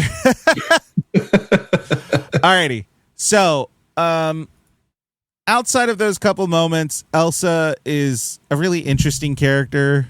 I think the writing is what makes it rough, and then just maybe on Steven Spielberg's part, he could have given her a bit more direction to do something a little different, maybe. Mm-hmm. That last one felt the most functionally well, like it worked. Yeah, that feels probably like the one time where she is doing like, let me look over and make eye contact with somebody, and it's right, makes sense. Yeah. Oh, which makes me wonder if it was like a story change that they did, but they didn't change the take, or like, I don't know. I wonder about that. That's an interesting. Strange. Which leads us to Walter Donovan, the millionaire financier who is looking for the Holy Grail for himself. Yep. Oh, he's in The Empire Strikes Back. He's General Veers. Yeah, and he was in Troy that we watched just a few weeks ago. Was he the dad? He was. What was he in Troy? Triopus. Who's Triopus? Was that one of the priests? I think he was one of the other generals. Oh, okay. I mean, there's a picture of him. I'm like, yeah, I remember seeing that guy, but like, I don't know how to tell you who he is. Yeah. Oh, yeah. Okay. He was not the dad. No, when you have the generals of the Spartan army, he is the one that had the more detailed armor. Like, got it. Do you have a picture? You have Odysseus, yeah.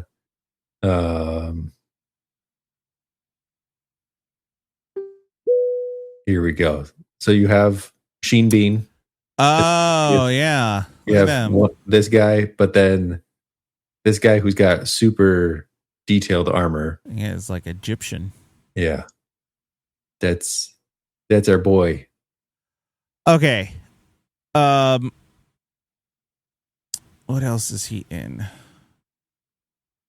So he's been acting he was acting for a long time. First started in 1959. He did a TV movie of A Midsummer Night's Dream, and he played Snug.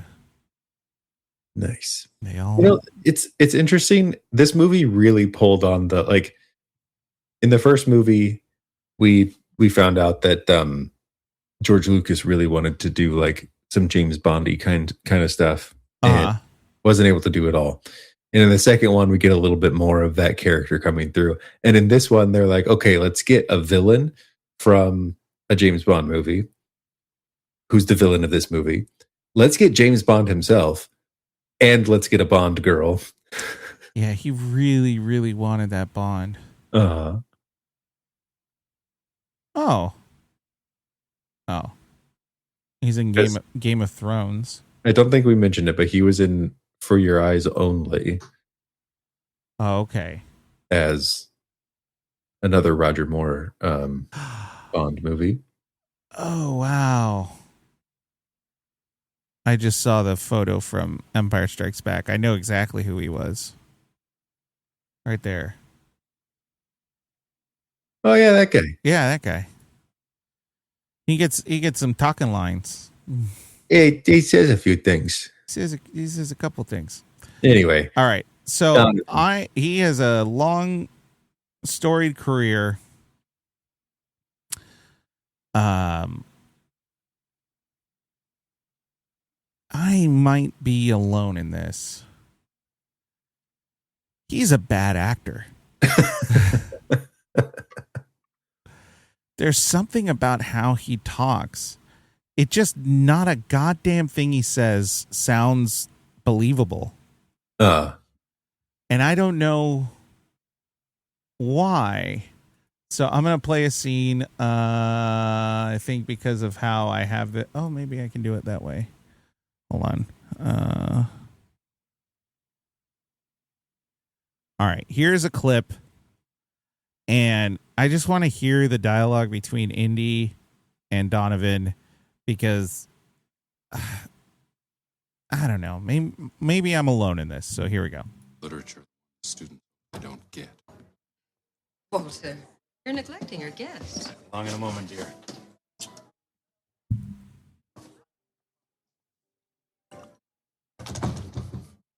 This, isn't it? Holy Grail's final resting place described in detail. What good is it? Grail tablet speaks of deserts and mountains and canyons. Pretty vague. Where do you want to start looking? Maybe if the tablet were intact, you'd have something to go on, but the entire top portion is missing. Just the same, is currently underway. Let me tell you another bedtime story, Dr. Jones. After the Grail was entrusted to Joseph of Arimathea, it disappeared, was lost for 1,000 years, before it was found again by 3 knights. 3 brothers. All right, I'll pause it there. I don't know why it's kept breaking in and out, but he clearly knows his lines. Yeah, it feels stage acty.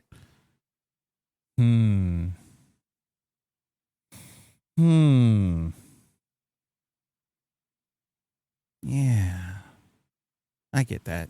Like, so maybe that's what it is. I don't know. He's a classically trained actor. Yeah, but he's been doing TV and movies for 30 plus years by this point. Yeah, but if that's his background, that's how he does it. Fair. Is he... Here's one thing I will double check as well. Because now I'm realizing something that may be the thing that... yes. Born in March 27th, 1935 in Hampstead, England. His dad was a BBC journalist. Or no, his mom was a BBC journalist and his dad was a BBC radio producer. Why'd they make him American? That's the problem, I think. Yeah. His American accent is too rigid. Then maybe that's what it is. And there's a few things that he says that it sounds weird. You're like, what accent are we working with here? That must be what it is. Okay. So he's not a bad, because he knew his lines, he delivered it well, all that stuff. It's just, it all sounded off. Couldn't really put my finger on it. Now I know.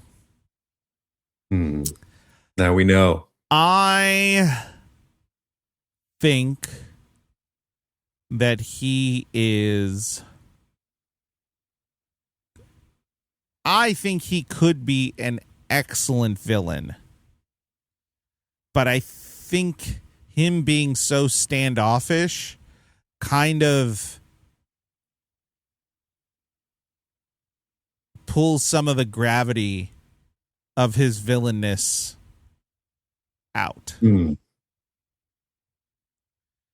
Like, if he would have been more involved, I think he would have been... Like, he's searching for the elixir of life. I feel like someone looking for something like that would go to the ends of the earth to try to put that together. He feels a little too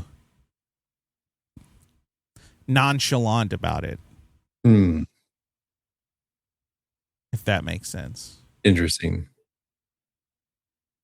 It's also kind of interesting that he is the mastermind behind this whole thing, but the German commander feels a little bit more like the primary antagonist too. He feels like he's supposed to be the villain, but story-wise, he ultimately is just the sidekick. Yeah. He's the guy, he's the weird guy from the Right. When either Vogel should have been more of the planning, more involved in that, or Donovan should have been. But the dynamic that they had kind of makes it all lackluster. You know, I was just thinking about this. The story that they do here is very similar to what we suggested they should have done with Temple of Doom. He gets hired by somebody. Turns out that somebody's the bad guy. Oh, yeah. We fixed it. Jesus. Yeah, I don't know. His voice was weird, but his character makes sense and everything. It just lackluster. Yeah. John Rhys-Davies comes back as Sala. He's great. He's always fantastic. He's fun.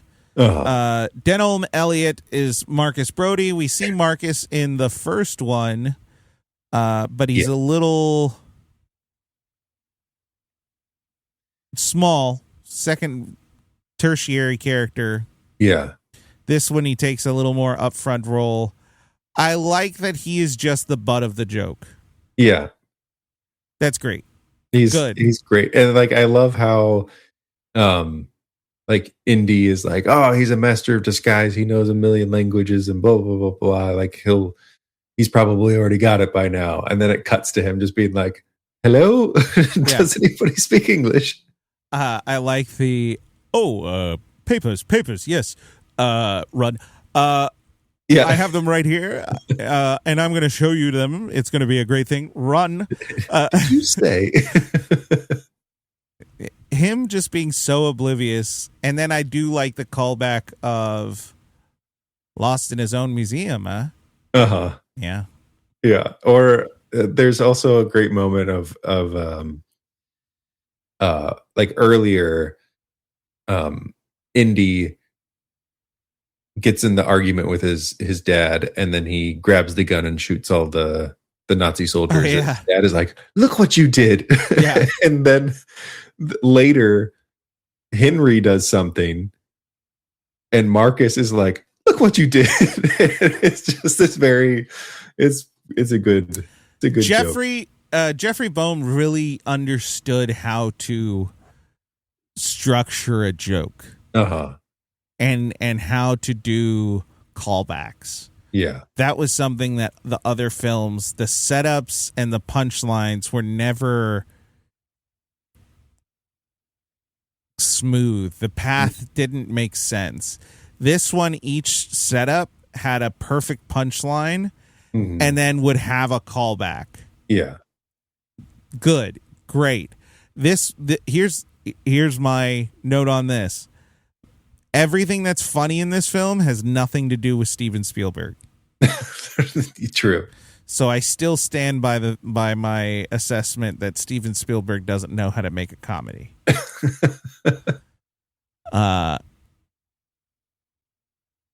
He's on the Mount Rushmore of directors, but I stand by that Steven Spielberg can't direct a comedy.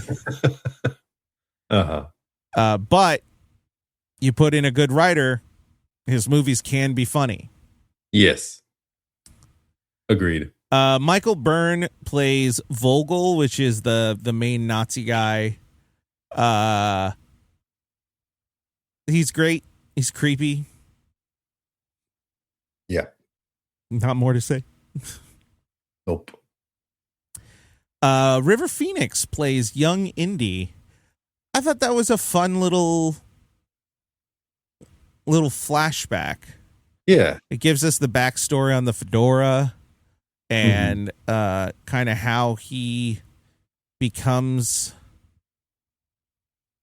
who he becomes. It works. Yeah. It works. It works. I don't really think there are any other actors to mention. I really liked the blimp scene where Indy takes the waiters or the ticket checker thing and he beats the hell out of the Nazi and throws him out, and then he goes, "No ticket," and then everyone pops it. Like, oh. That was great. It was great. There is one moment, another they set up a joke and there's something that's a little bit out of alignment there. He throws the guy out the window and he lands on a bunch of luggage and then the blimp takes off. Yeah. Whose luggage is that? Yeah, who's this? It's the next trip. Also, there's too much luggage for how many people there are. Yeah. I mean, yeah, some of those people maybe had they were moving forever. I don't know, man.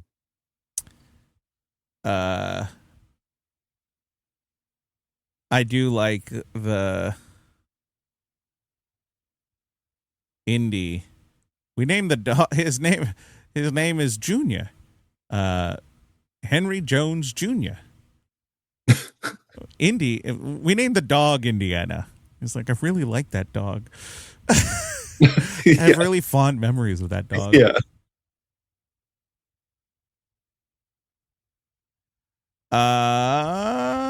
Anything else? Any quotes? Any scenes that you enjoyed more than the rest?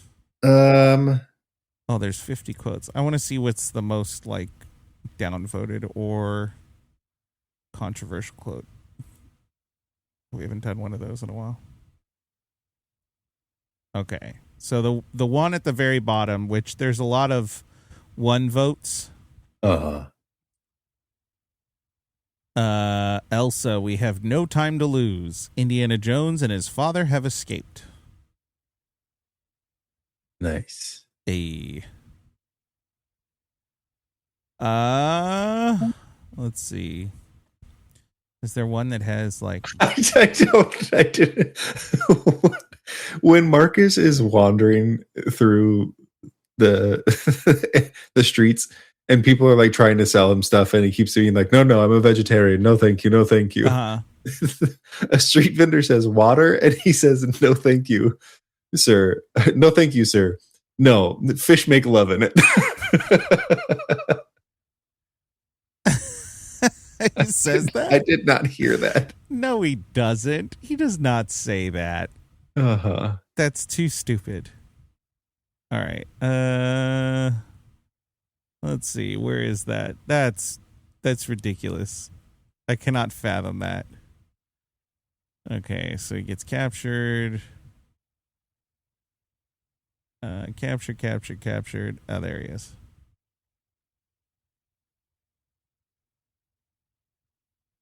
All right. Let's see how this goes.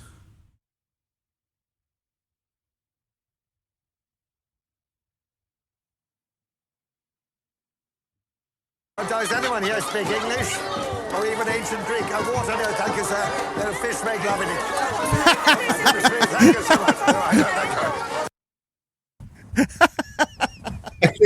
I think they just told him to ad lib whatever he's saying because he says the craziest things. Sorry, I gotta hear that one more time. I can't believe. I guess it happened so quick that I didn't. All right, here we go. Speaks a dozen languages. Every local custom. Blend in, disappear. You'll never see him again. Luck. Does anyone here speak English? Or even ancient Greek? Water, no, thank you, sir. Fish make love in it. Oh, my goodness me, thank you so much. No, I don't thank you. No, I really don't want... Thank you very much. No, thank you, madam. I'm a vegetarian. Does anyone understand a word I'm saying here? Mr. Brody! Oh, sorry. Relief. Marcus Brody, sir! But where is Indy? Oh, he's in Austria. Okay, that's fantastic. Yeah, he had to have just been improvising that. Yeah. Because he even says, "Oh, water, no, fish make love at that." Yeah, there's like a moment where he, yeah, that's good. I think on that note we can. I do like the. Does anyone speak English? Yeah. Ancient Greek, even. Yeah. Great.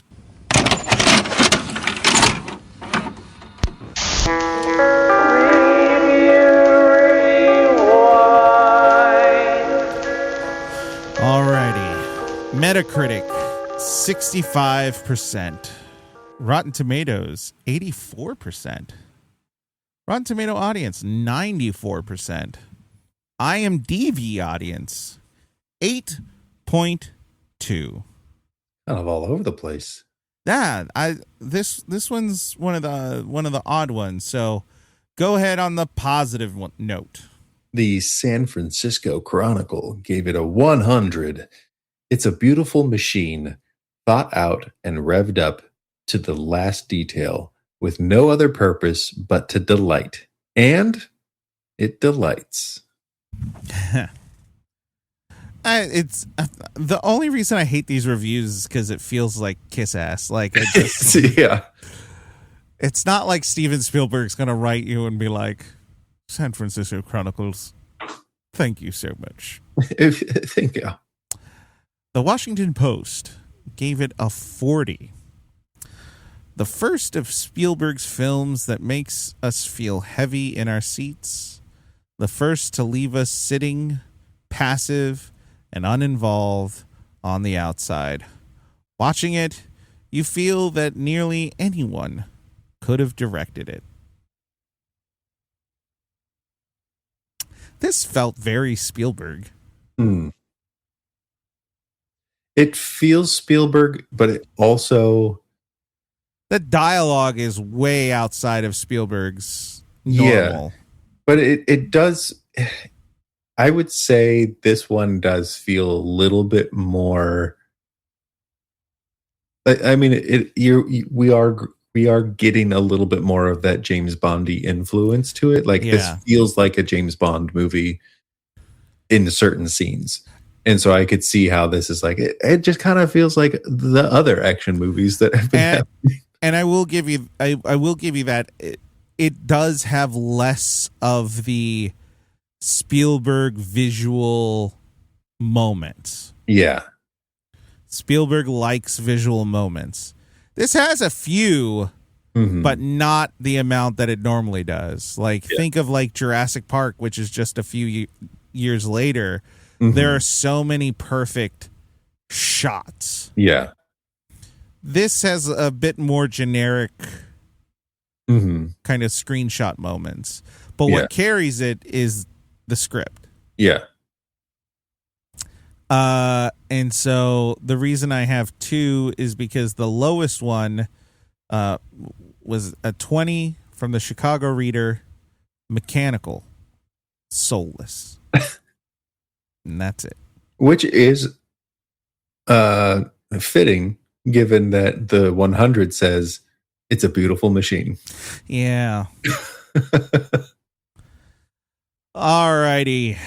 Tristan. Yeah. We have watched Indiana Jones and the Last Crusade. We have watched Indiana Jones and the Temple of Doom. We have watched Raiders of the Lost Ark.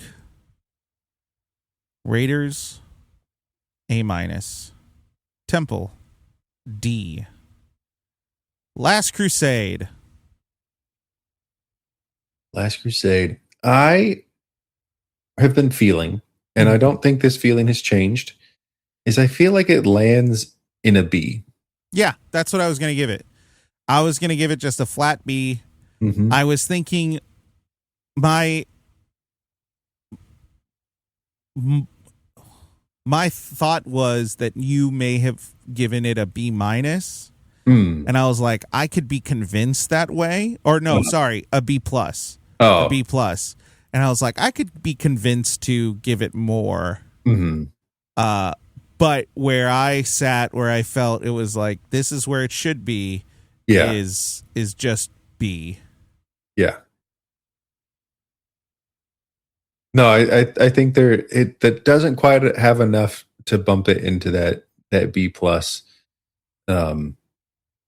But I feel like it was like everything was fine enough that it wasn't a B- either. Like it is just like a solid, like, yeah, it's good. Yeah. Yeah. Yeah. Yeah. That'll work. That'll work. It's a B. Downhill from here. Downhill from here. Hey, Tristan. Thanks for watching this movie. Thanks, Mike. Audience, yeah, go watch it. There's only 1 or 2 scenes that might be like inappropriate, but I think a kid could watch it. I don't know. I don't think it's as bad as the other 2 as far as for kids, but don't watch that melting scene. That's crazy. With that all said, hey, audience, remember, review those rewinds, and we'll see you next time, like next week.